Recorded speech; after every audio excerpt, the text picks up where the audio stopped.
Salutare!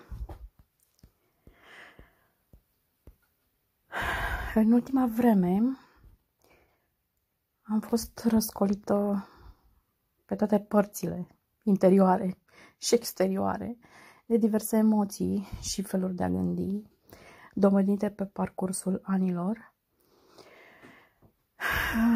Însă de atunci m-am schimbat și m-am schimbat mult, ca fiecare dintre noi, iar această perioadă este o perioadă unui shift interior.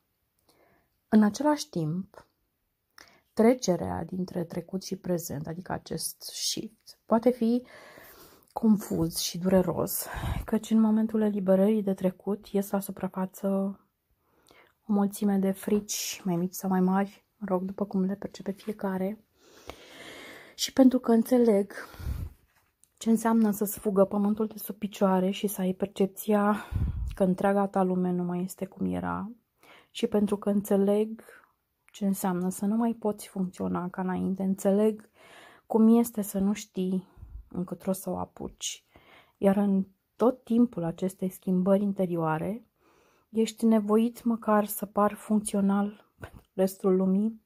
Da, ăsta este poate control, dar și alegerea de a merge înainte, adică curaj.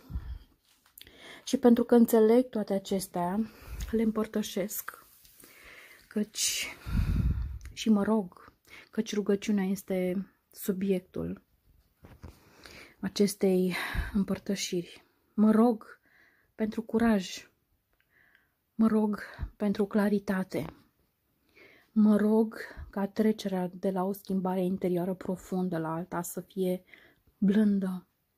Mă rog să fim înțelegători cu noi înșine și când avem nevoie să găsim pe cineva lângă care ne simțim în siguranță și să împărtășim prin ce trecem. Mă rog pentru infinita inspirație a lui Dumnezeu de a găsi soluții simple pentru orice problemă am întâmpina. Mă rog să avem răbdare cu noi și cu cei din jurul nostru. Mă rog ca iubirea și pacea să se ridice din noi și să se extindă până la cer. Mă rog să ne fie bine și ca binele să ne întâmpine oriunde am fi și orice am face. Mă rog să iertăm și să ne iertăm.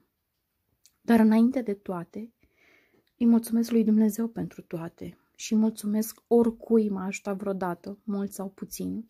Mulțumesc pentru orice gând bun și pentru orice gest de bunătate sau de bunăvoință.